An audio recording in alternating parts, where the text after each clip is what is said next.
Support for this show, Politics Done Right, comes from politicsdoneright.com, publishers of How to Make America Utopia, Take Away the Economy from Those Who Rigged It, As I See It, Class Warfare, The Only Resort to Right-Wing Doom, It's Worth It, How to Talk to Your Right-Wing Relatives, Friends, and Neighbors, and other books written by Egberto, Willies. Welcome to Politics Done Right. My name is Egberto Willies, your host. Good morning, Houston. Good morning, Harris County. Good morning to the great state of Texas. And of course, good morning to the entire United States of America. Good morning to the entire world receiving our signals via the magic of the internet, formerly known as the ARPANET, created by we the people, now pretty much owned by they, the small number of billionaires trying to use it to control our minds, trying to use it to subliminally make us hate each other so that they can stay in power, but we won't allow it. Anyway, folks, this has been an eventful weekend, or former week and weekend. A lot to talk about. But beforehand, let's go on to the geniuses in the studio. Well, good morning. Well, Stanley, this is another fine mess you've got me into. Man, it's Monday. It's a morning mess. Yes, it is. Hey, before we get started, you know, we need that word of wisdom. Who can not want to hear that husky voice from that guy that many women think are the sex symbol from KPFT? He is. Oh, man, I just have a southern accent. I can't shake it, so I won't. Okay, well, good morning, Egberto. How are you? I am fine. Talk to me, my brother. Right. Trump promised to protect Social Security. Looks like he lied again. This affects MAGA seniors just as much as it affects all seniors. You know, the seniors that in good faith paid into Social Security all those years, now they throw all those seniors into a panic over the possibility of losing those benefits. This is just wrong. Trump did this as a gift to corporate desires not to have to match the Social Security payment. How's that for a backdoor tax break?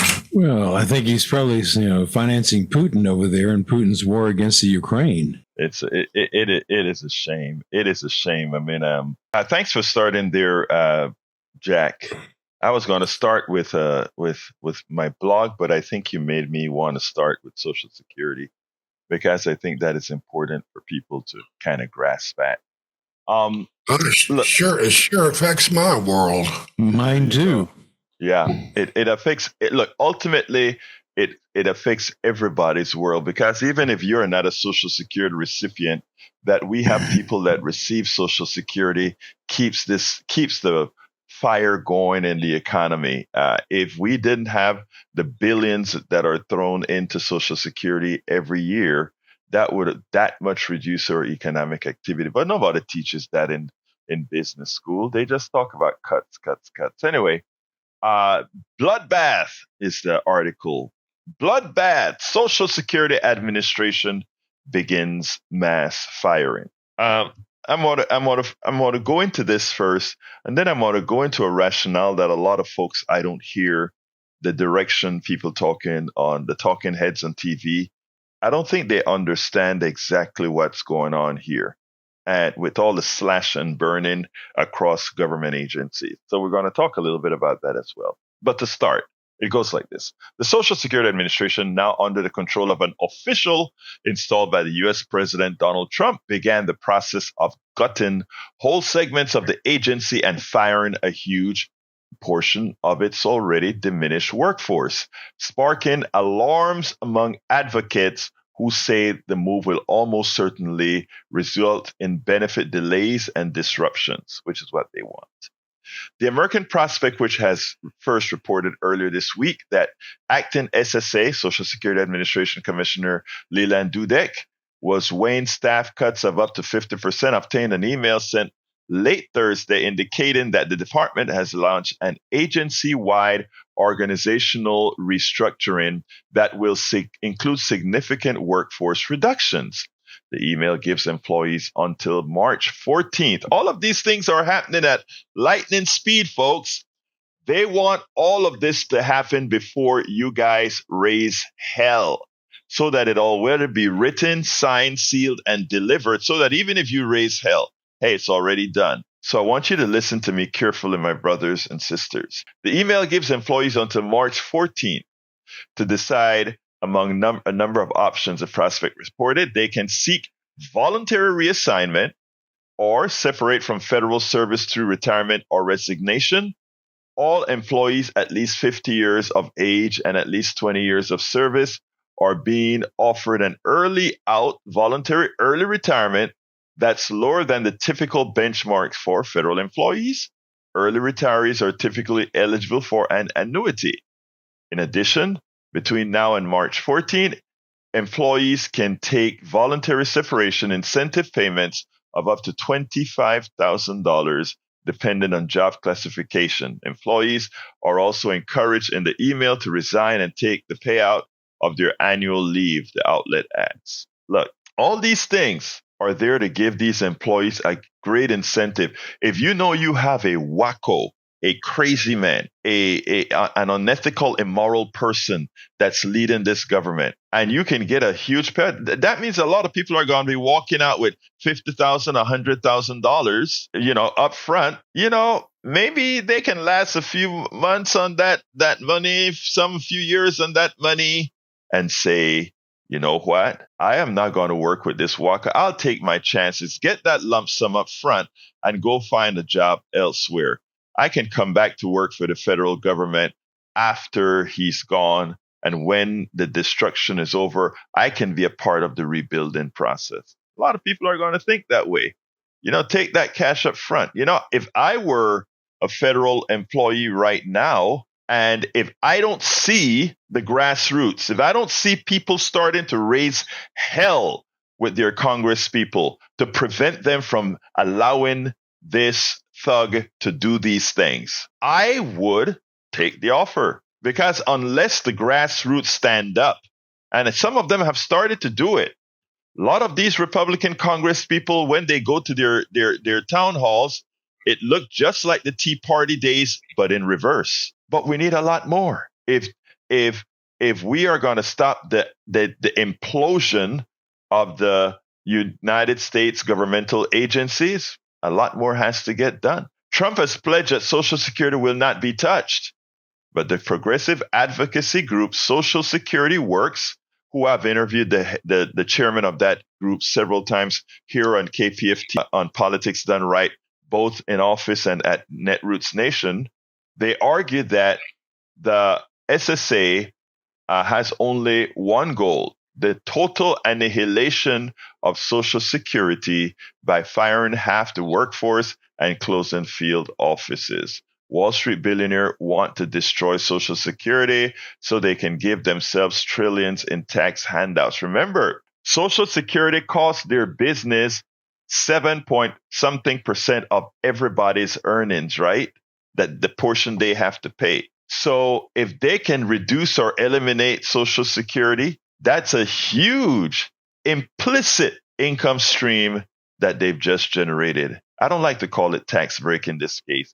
An income stream. Money is not paid into the treasury. Money that ultimately we will borrow back from them and pay them to loan us the money they didn't pay us. Wow, that's a cool gig if you can get it. This is what Social Security Works said.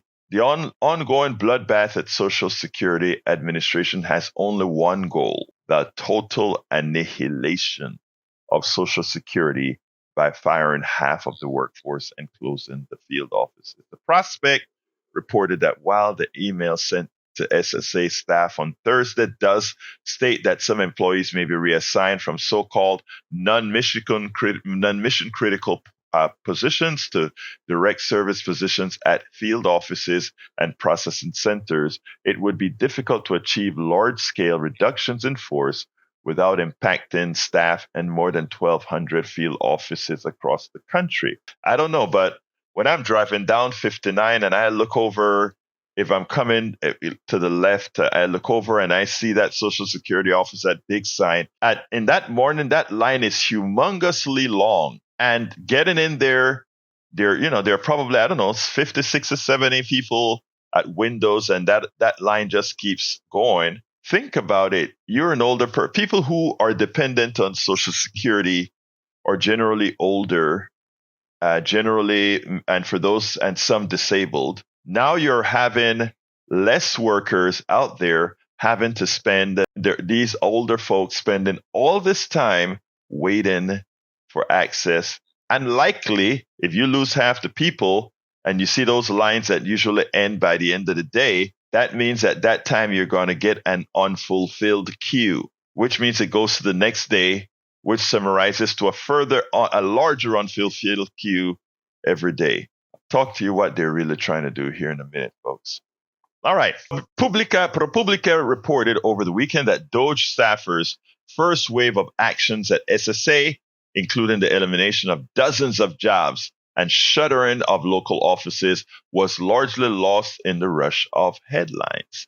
Those first steps might seem restrained compared with the mass firing that Doge has pursued at other agencies to investigate outlets noted, but Social Security recipients rely on in-person service in all 50 states, and the shuttering of offices reported on Doge's website to include locations everywhere from rural West Virginia to Las Vegas could be hugely consequential. The closures potentially reduce access to Social Security for some of the most vulnerable people in this country, including not just retirees, but also individuals with severe physical and intellectual disabilities. Folks, the implosion of government that is being attempted by the thugs in the White House and their dependents, meaning Brother Musk and his band of his bands of, what do you call those people? 21-year-olds, 19-year-old hackers. This is serious business. But here's what they want to do. GOP likes to run on the tenet that government is the problem. Government is the problem. I want you to first internalize that statement before anything else. Government is the problem. Who is the government? Government is we, the people. Abstraction, folks. If government is the problem and government is we, the people, that means you are the problem. I want you to understand that the attack is not on government. The attack is ultimately on you, no matter what they say. And they may say, oh, no, we're talking about those government workers who it's a hard time to get them to lose their job, who gets too much pay anyway. Well, no, they don't get too much pay. The private sector don't pay enough to the workers. You know, executives and managers do well, but the workers don't get paid. The workers should pretty much get paid similarly to what government pays people. But what they're saying is government is a problem. You are the problem. They want you to know that. And above and beyond, when they are done crucifying the government, the idea is they monetize everything, people. When they put all of this into law, which is what they want to do, they can only get it into law if you allow it. If you don't go to your congressperson and let them know, pass this bill and you are out of a job. If they don't know that and they pass the bill, then government cracks. And then people start to complain. They don't mind that, because at that point, you know what they're going to do? Trump and Musk are going to go to their friends, and like they've already started, hey, the FAA is messed up.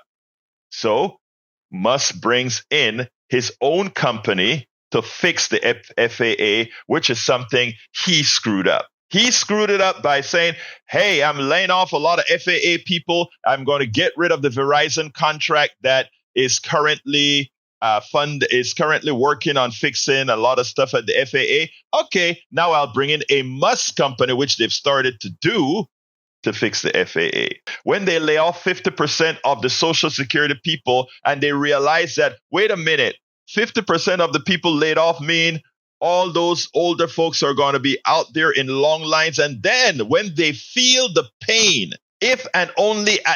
when they feel the pain, that's when a lot of people react. Remember what I've said over and over and again. Their goal, the reason we ban books, the reason we don't want people to do critical thinking is we don't want people to have the ability to think of what happens if we do this, what happens if we do that, what happens if we do the other. They don't want you critically thinking. They want to execute because they know that our older folks are going to be pissed off when they can't go to a Social Security office. And then they're going to come to the rescue. And what is that rescue? That isn't the rescue of rehiring government people. That is the office of now privatization. So instead of a government worker coming into Social Security and having government benefits to take care of our people, they will then hire private agencies that are deputized in the Social Security system, paid much lower wages with no governmental benefits to serve you. You see, that's the ultimate goal. The privatization of government, reduction in the what government workers pay, reduction in the total output of salaries, and who benefits? The taxpayers the rich people who don't want to pay their taxpayer share of running our government. You see, critical thinking. They don't want you to do it. You are not, they are making the bet that when we start to tell you that these governmental cuts are going to affect you, that you don't see them right away, so you don't react.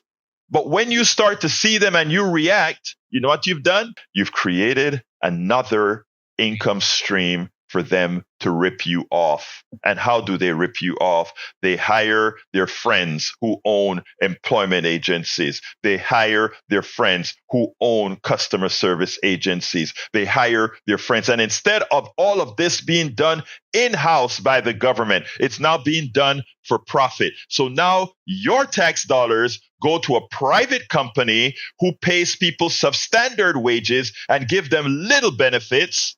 And then they take care of you, grandma, grandpa. You see, that's the end game. The end game is more privatization. And privatization means the expense of profits to shareholders who are friendly to the organization called the United States of Trump and Musk. I want you guys to think about how you're being pilfered. And MAGA, you're the ones that are going to be, in the short term, you're the ones that are going to feel the heavy pain.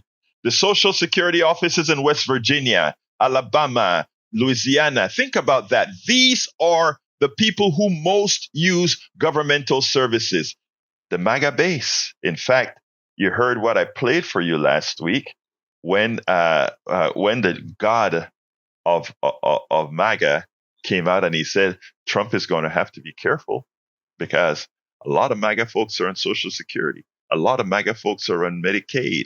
And if those places are closing down or have poor access, it's MAGA folks who going to feel the pain. MAGA folks who will feel the pain. So, folks, all I'm trying to do is have your eyes wide open.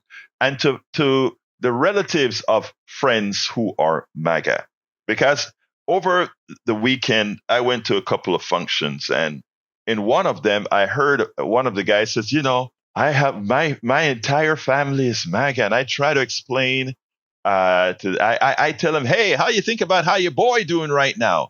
And all they were saying is, oh, he's doing a great job. This is what at one of the functions I went over the weekend. This is what one of our brothers said. He said, man, my entire family, meaning his brothers, etc., are MAGA, and they just think Trump is doing an exceptional job. And they're talking and they're saying, oh man, Egberto, that's what. So this is the message I have for you. Listen, they're not going to necessarily listen to an Egberto or any one of us doing all this blogging, writing, and videos and TikToks and all these things. They're not going to listen to us.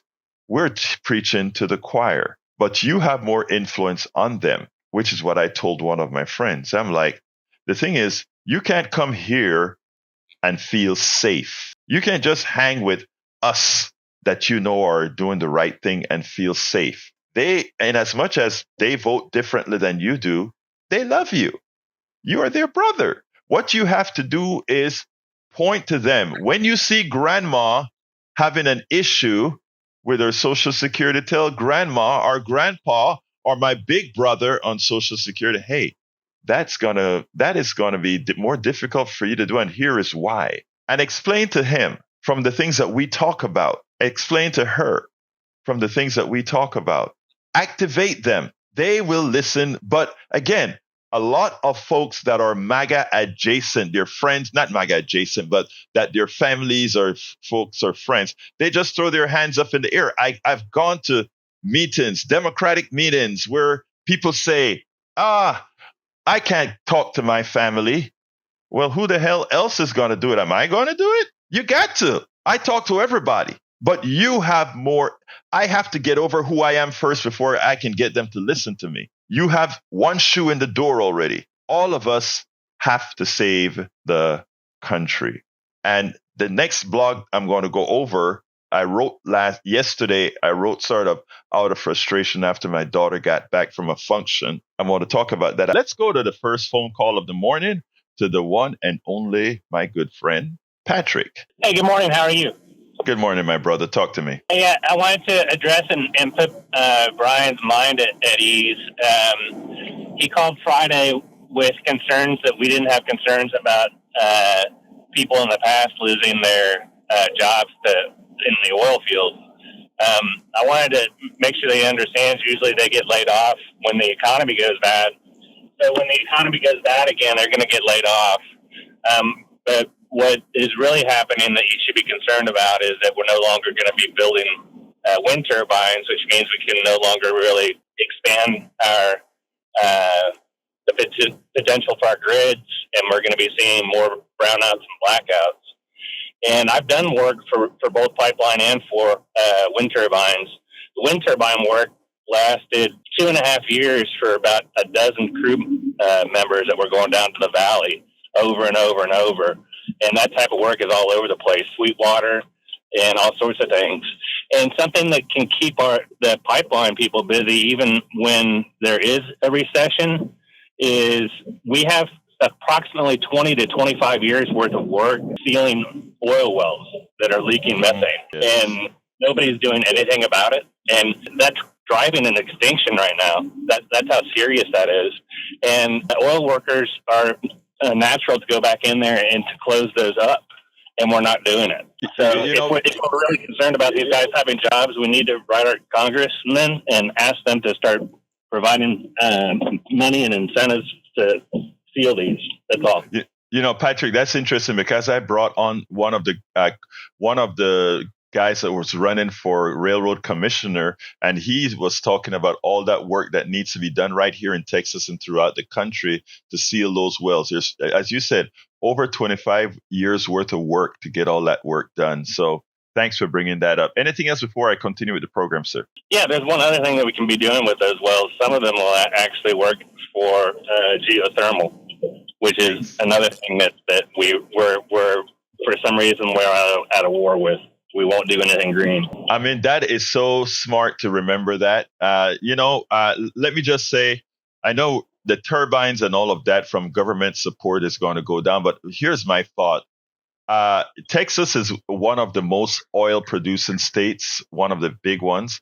And even in a place like Texas, turbine took off. So my gut feeling tells me that even as the support from the federal government for turbines will continue, I can almost guarantee that the private sector are going to continue building them. What do you think, Patrick? Well, it is. You might be right because it's much cheaper to get energy from coal is 9 cents per kilowatt. To get energy from a wind turbine is 2.3 cents. There you go. Coal is very, very expensive. It's outdated. It's a fuel from the 1800s, and this is, our president wants to bring it back, just like everything else from the 1800s. Anyway, thank you, Patrick. You have a wonderful rest of your day. I'll talk to you at 3.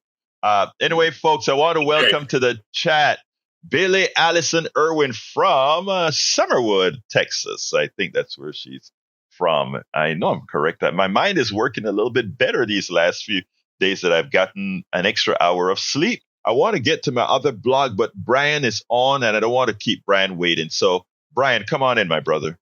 Yes, good morning. Good morning, sir. You think you're going to make your goal for today? I'm going to try, Brian. I mean, maybe if you give a quick pitch for me, we will. Oh, I always do. Opposition thinking is an important process of a free society. Whether you agree with it or not, free speech is important. Sometimes free is not free. You have to pay for it, but a little contribution would help. Thank you, Brian. Now, what did you call me to scold me about today? Stacey Abrams. Okay. You're denying that she received billions of dollars in USAID? Yes, I'm denying it, and I want to ask you one question now that you presented that. Tell me, which dumb politician would somehow funnel billions is a lot of money, to somebody named Stacey Abrams and think they wouldn't get caught? And why would they do it, and how would she spend it?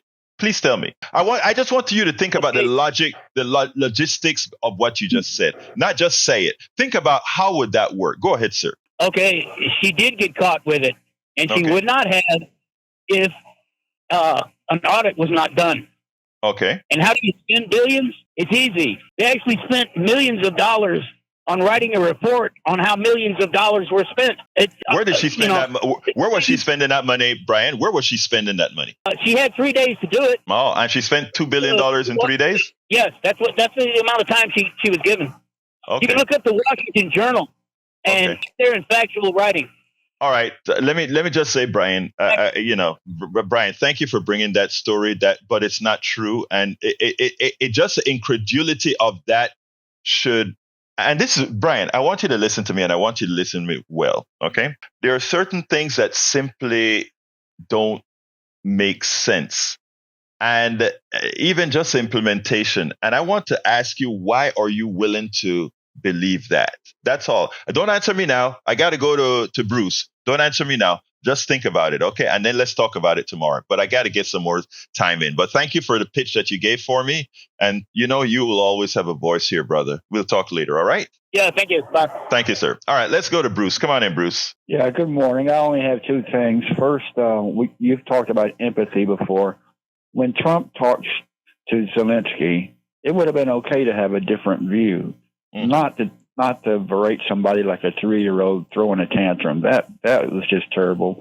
And the other thing is talking about coal. I saw a special a few years ago about coal, and it said that even if you increase the amount of coal, with today's heavy machinery and new tactics like blowing the top off of mountains, they were still cutting jobs. It's not like there's zillions of coal jobs out there. I'm done. Yeah, Bruce, first of all, you went out did you enjoy the K50 event this weekend? Yes, I enjoyed it very much. I picked up a couple used CDs, and I won't tell you what they are because it kind of shows my age. Well, Janis Joplin, Joe Cocker and Janis Joplin. I love Joe Cocker and Janis, but I like Joe Cocker, yeah. You get back a little help from friends. I played that on the way home. All right. You are so beautiful. I love it, man. But anyway, Bruce, wait, Bruce, hold on. I just want to say, first of all, thank you for being a caller. Thank you for being a listener. And thank you for the kind contribution as stated by our brother in the studio, El Senor Sandy Wyman. Okay? Thank you very much for your support of KPFT. It was kind of a trying thing getting out there because between construction and rodeo traffic, I thought it would take 20 minutes. It took me 50 minutes coming from Old Spring. But it was worth it, though. But anyway, you have I'm giving you time back for other callers. But well, thank you, brother. I appreciate you. Day. You too now. All right, folks. We only have 3 donors so far. We need a lot more. I have one more story. I know what I always want to do is make sure to give you a program even as we're pitching. And this is an important story. But beforehand, I want to say in the chat, Billy Allison Irwin says, I'm already a sustainer. And guess what she says? She says, my husband too. Thank you, Billy Allison Irwin, for being a sustainer. And tell your husband I give him a big thank you and give both of you a big Panamanian hug. All right. Let's go ahead. My daughter had an outing from her church. This is a blog that I wrote. I titled the blog, over the weekend, America Will Not Wake Up on Its Own. And it's a newsletter. I sent it out in newsletter form. And by the way, you can go to politicsandright.com/newsletter and you get this at least once a day with what the program is going to be, as well as blogs for articles that I put out there as well. If you want to talk to me and slam me or do whatever you want, give me kudos or give me none kudos. KPFT@politicsandright.com. KPFT@politicsandright.com. And I answer every single one of my emails. You can ask Brian if that's true or not. All right. My daughter had an outing. This is from the article title, the newsletter, America Will Not Wake Up on Its Own. My daughter had an outing from her church to the escape room with her young people's group. She explained that this group of young people had to escape the Titanic. They worked collaboratively and finished in record time. All these kids went to schools where critical thinking was encouraged. They also learned to defer to the specific one with a particular strength in appropriate areas. Meaning, if I don't know something and I know you know something, I feel correct to defer to you. I don't try to do everything on my own. I don't try to be a bully. You work collaboratively. They learned how to do that in the different schools that they went to. The result is they escaped in record time. My daughter seemed disappointed that it was not more difficult. I told my daughter that these activities had to be dumbed down as our plutocracy continued to engineer America's dumbing down. From the removal of civics from the curriculum to the removal of books that provide a complete rounded education to the revision of history, we continue to fall behind the rest of the world. There will be consequences if enough of us are not awakened. We fear robotics and artificial intelligence. We have allowed the system to have us deny much by believing that replacing private insurance with Medicare for all is more expensive and will cost us more or provide fewer services, when the opposite is true. We have been made to believe that basic income would create freeloaders, but it is unaffordable when studies prove otherwise. I've written about these subjects in detail, have interviewed many experts, and will continue to do so. We are living through the almost complete execution of the Powell Memo. In one sentence, the Powell Memo was written by a lawyer named Lewis Powell, who would subsequently become a Supreme Court justice. It advised plutocrats to infiltrate schools, churches, and the media to promote unfettered, unregulated capitalism. I am paraphrasing the lengthy document, but that is the gist of it. Jeff Bezos, the owner of the Washington Post, recently made it clear that their opinion pages will follow the indoctrinative tenets of the Powell Memo with the following paragraph from the edict he sent to his staff. Every one of his staff got this message. We are going to be writing every day in support and defense of two pillars only: personal liberties and free markets. We will cover other topics too, of course, but viewpoints opposing those pillars will be left to be published by others. In other words, we are just going to indoctrinate with these two topics no matter what. If you're going to write anything else, bye-bye. To which the opinion editor of the newspaper said, bye-bye, and more should say, bye-bye.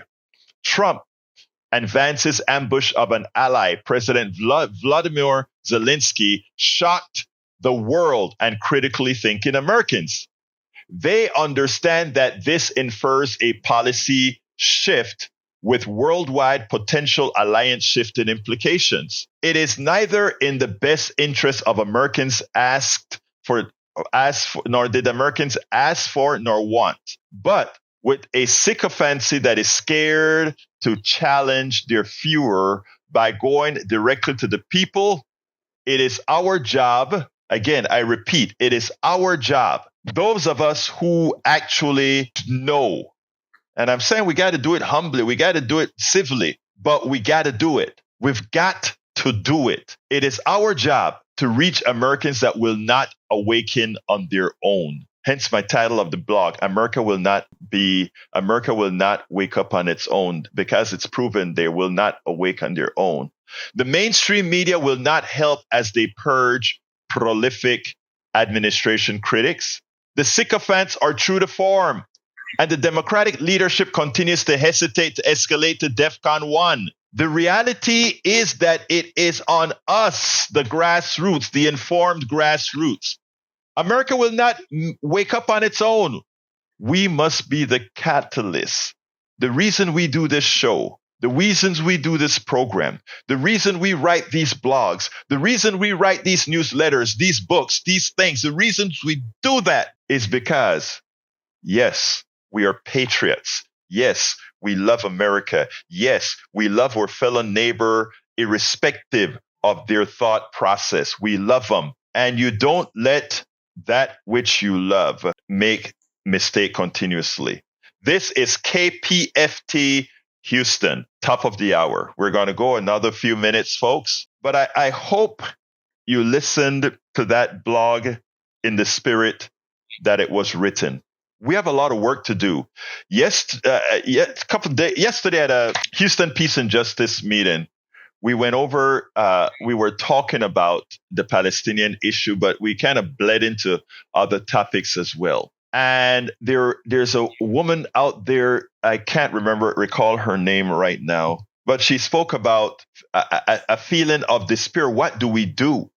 What do we do? And how is this happening? And I said, you know what we do? You fix despair by acting, by engaging, by talk. If you're doing something to make things better, that solves the despair problem. That solves a lot of problems. But you got to be doing and doing and doing. You got to be talking to your folks, your family that's simply making the wrong choices, your kid that's making the wrong choices. Do you ever give up on your kid? I never give up on my kid.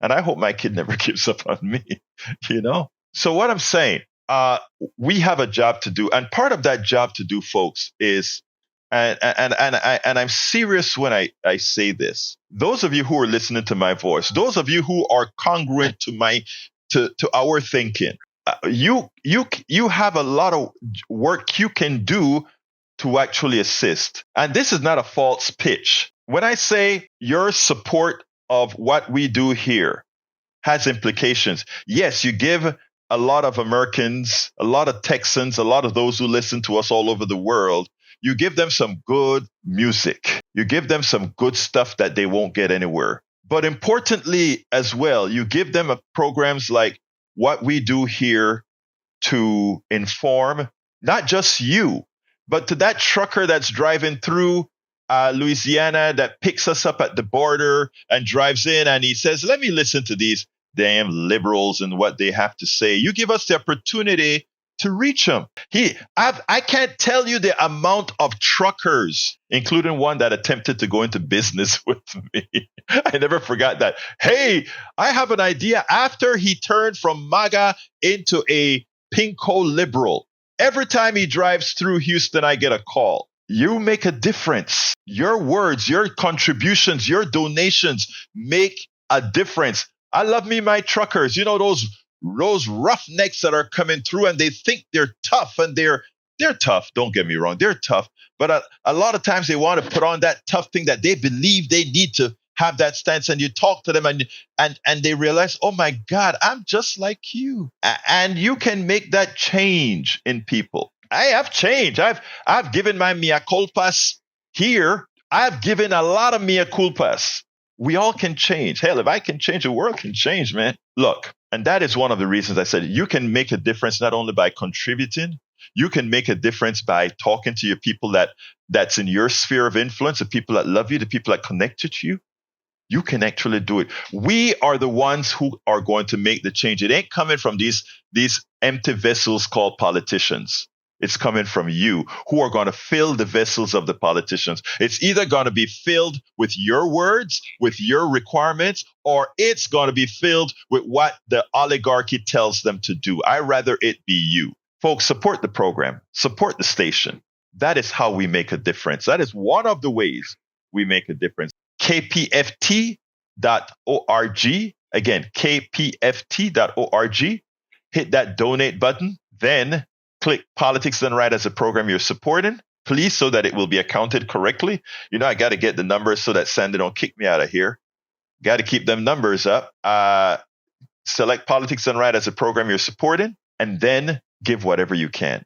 $5 a month, $10 a month, a one-time donation, a T-shirt for $100. Coffee with Egberto, $250. Or you can also say, you know what? I want to do what Egberto does, $10 a month, which is my contribution to this. Look, you own the game, folks. And notice I call it game. You own it. You are all powerful. They only do what they believe they can get away with. And this comes with any administration, Republican, Democrat, or other. You know, those of you listening to the show, many of you will just say, oh, you're just a darn Democrat. Yeah, I caucus with the Democrats right now, but that's not who I am. I am a progressive person, somebody who believes in humanity and the rights of everybody. I believe in democracy. I believe in free enterprise. I want everybody to have equal access to success, not equal outcomes, but equal access to success. You determine based on what you want to put out, whether you're successful or not. But I want everybody to have that playing field where if they so choose to be successful, they are. Those are my personal beliefs. Those are many times universal beliefs, and those are the things that we promote. Chris Allen, welcome to Politics Done Right on the chat.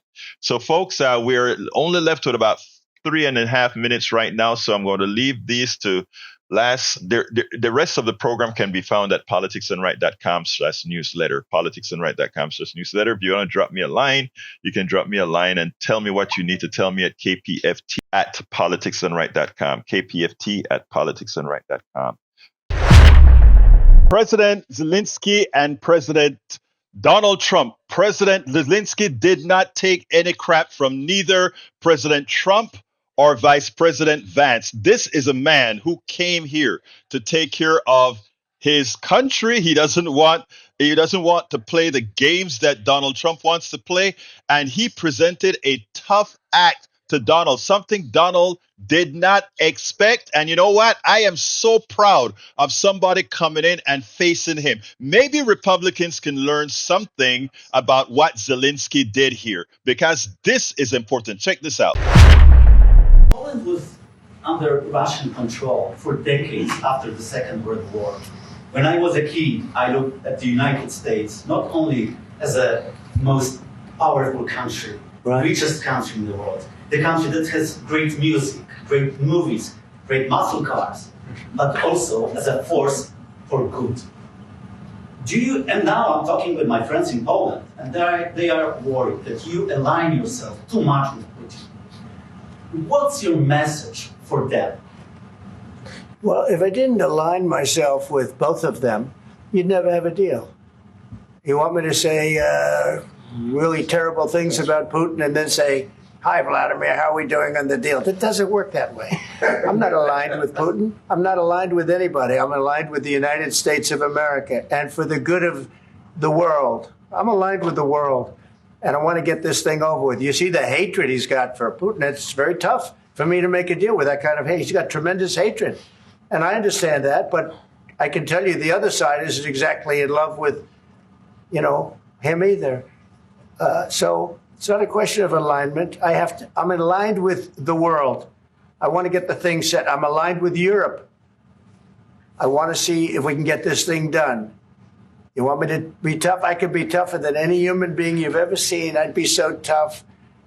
But you're never going to get a deal that way. So that's the way it goes. All right, one more question. I want to respond to this. So look, for 4 years in the United States of America, we had a president who stood up at press conferences and talked tough about Vladimir Putin, and then Putin invaded Ukraine and destroyed a significant chunk of the country. The path to peace and the path to prosperity is maybe engaging in diplomacy. We tried the pathway of Joe Biden of thumping our chest and pretending that the president of the United States' words mattered more than the president of the United States' actions. What makes America a good country is America engaging in diplomacy. That's what President Trump is doing. Can I ask you?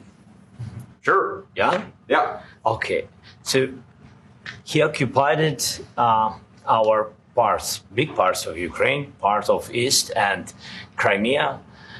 So he occupied it on 2014.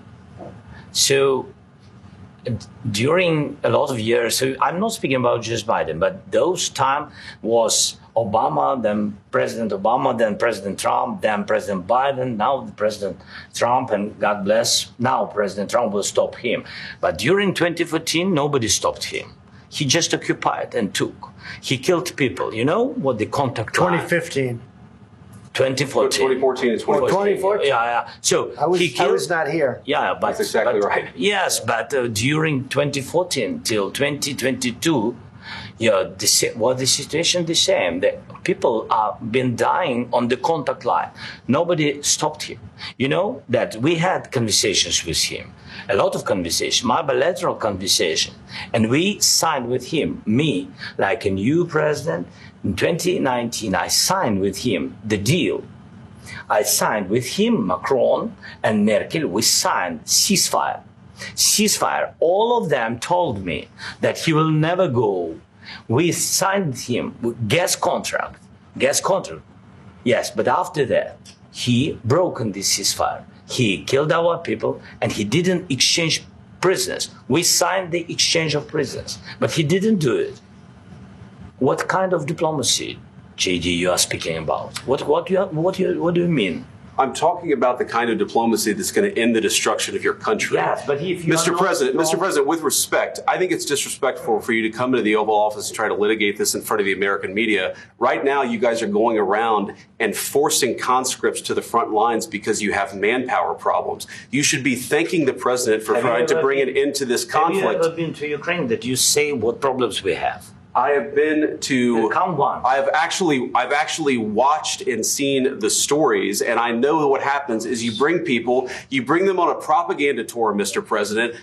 Do you disagree that you've had problems bringing people into your military? And do you think that it's respectful to come to the Oval Office of the United States of America and attack the administration that is trying to prevent the destruction of your country? A lot of questions. Let's start from the beginning. Sure. First of all, during the war, everybody has problems, even you, but you have nice ocean and don't feel now, but you will feel it in the future. God bless. You don't know that. God bless. God bless. You will not have a war. Don't tell us what we're going to feel. We're trying to solve a problem. Don't tell us what we're going to feel. I'm not telling you. Because you're in no position to dictate that. Remember this. You're in no position to dictate what we're going to feel. We're going to feel very good. You will feel influence. We're going to feel very good and very strong. You will feel influence. You're right now not in a very good position. You've allowed yourself to be in a very bad position, and he happens to be right about it. From the very beginning of the war. You're not in a good position. You don't have the cards right now. With us, you start having cards. Right now, you don't. You're playing cards. You're playing cards. You're gambling with the lives of millions of people. You're gambling with World War III. You're gambling with World War III. And what you're doing is very disrespectful to the country, this country. That's backed you far more than a lot of people said they should have. Have you said thank you once? This entire meeting? No, in this entire meeting, have you said thank you? You went to Pennsylvania and campaigned for the opposition in October. Offer some words of appreciation for the United States of America and the president who's trying to save your country. Please, you think that if you will speak very loudly about the war, He's not speaking loudly. He's not speaking loudly. Your country's in big trouble. Can I answer? Wait a minute. No. You've done a lot of talking. Your country is in big trouble. I know. You're not winning. You're not winning this. You have a damn good chance of coming out okay because of us. Mr. President, we are staying in our country, staying strong from the very beginning of the war. We've been alone, and we are thankful. I said thanks you haven't in been this alone. cabinet. You haven't been alone. In this cabinet. We gave you, through this stupid president, $350 billion.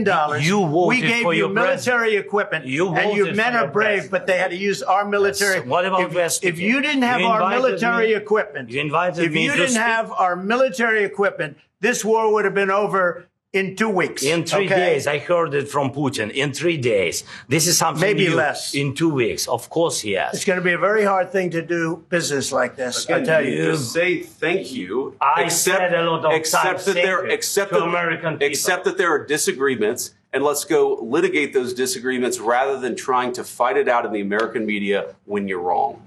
We know that you're wrong. But you see, I think it's good for the American people to see what's going on. I understand, sir. I think it's very important. That's why I kept this going so long. You have to be thankful. You don't have the cards. Thankful. You're buried there. Your people are dying. You're running low on soldiers. Listen, you're running low on soldiers. It would be a damn good thing. And then you tell us, I don't want a ceasefire. I don't want a ceasefire. I want to go and I want this. Look, if you could get a ceasefire right now, I tell you, you take it so the bullets stop flying and your men stop getting killed. Of course, we want to stop the war. But you're saying you don't want a ceasefire. But I said to you, I want a ceasefire. With guarantees. Because you'll get a ceasefire faster than an agreement. Ask our people about ceasefire, what they think. That wasn't with me. For you that wasn't with me. That was with a guy named Biden, who was not a smart person. That was with Obama. President. It was your president. Excuse me. That was with Obama, who gave you sheets, and I gave you javelins. Yes. I gave you the javelins to take out all those tanks. Obama gave you sheets. In fact, the statement is Obama gave sheets and Trump gave javelins. You got to be more thankful, because let me tell you, you don't have the cards. With us, you have the cards. But without us, you don't have any cards. One more question to Mr. Vice President. I'm sorry, here. It'll be a tough deal to make because the attitudes have to change. What if Russia breaks ceasefire? What if Russia breaks peace talks? What do you do then? I understand that it's a heated conversation right now. What are you saying? She's asking, what if Russia breaks the ceasefire? What if anything? What if a bomb drops on your head right now? Okay? What if they broke it? I don't know. They broke it with Biden because Biden, they didn't respect him. They didn't respect Obama. They respect me. Let me tell you, Putin went through a hell of a lot with me. He went through a phony witch hunt where they used him and Russia. You ever hear of that deal? That was a phony Hunter Biden, Joe Biden scam. Hillary Clinton, Shifty Adam Schiff. It was a Democrat scam. And he had to go through that. And he did go through it. We didn't end up in a war. And he went through it. He was accused of all that stuff. He had nothing to do with it. It came out of Hunter Biden's bathroom. It came out of Hunter Biden's bedroom. It was disgusting. And then they said, oh, the laptop from hell was made by Russia. The 51 agents. The whole thing was a scam. And he had to put up with that. He was being accused of all that stuff. All I can say is this. He might have broken deals with Obama and Bush, and he might have broken them with Biden. He did, maybe. Maybe he didn't. I don't know what happened. But he didn't break them with me. He wants to make a deal. I don't know if you can make a deal. The problem is I've empowered you to be a tough guy. And I don't think you'd be a tough guy without the United States. And your people are very brave. But you're either going to make a deal or we're out. And if we're out, you'll fight it out.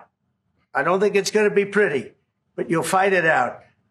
But you don't have the cards. But once we sign that deal, you're in a much better position.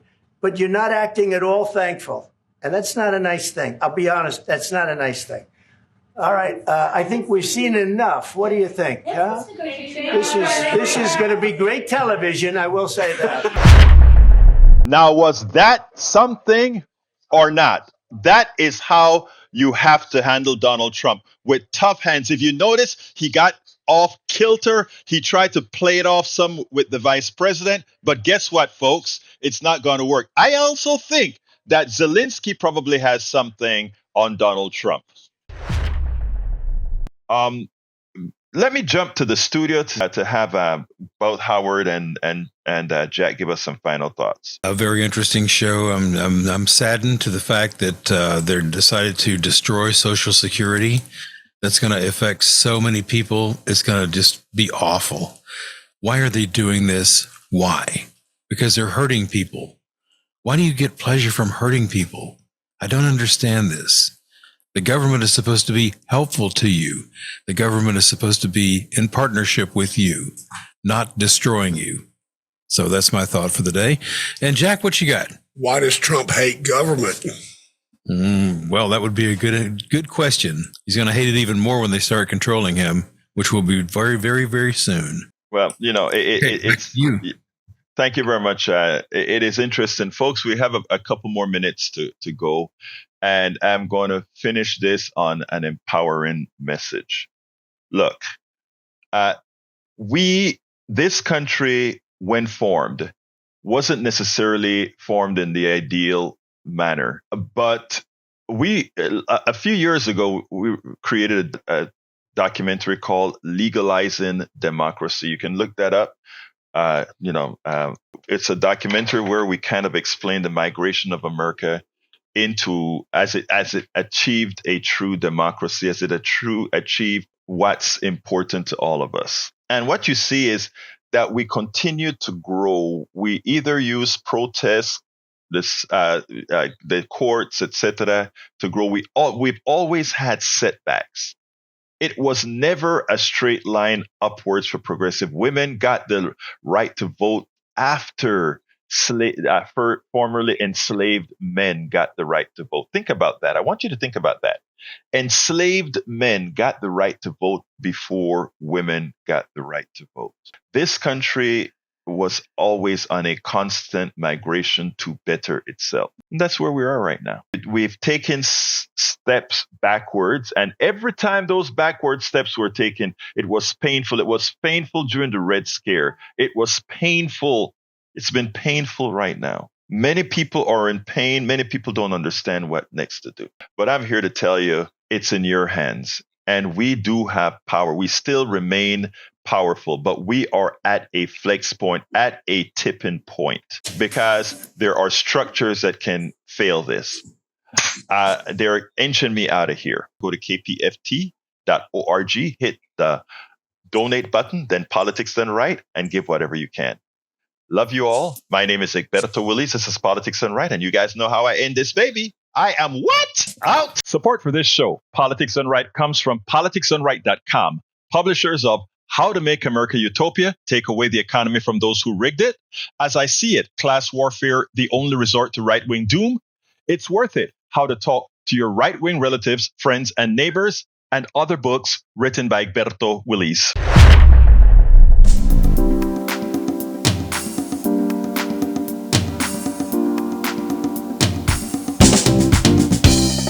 Welcome to Politics Done Right. I am your host, Egberto Willies. This is a progressive program that will take the mystery out of politics. This is the program that will encourage you to make sure government becomes we the people.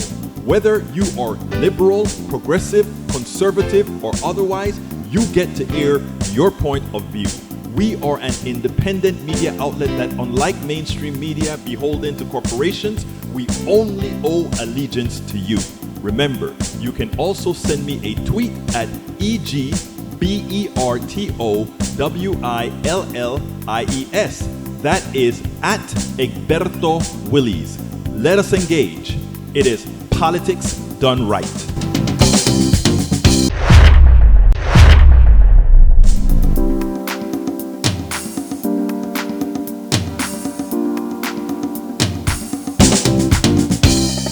Welcome to Politics Done Right. I am your host, Egberto Willies. This is a progressive program that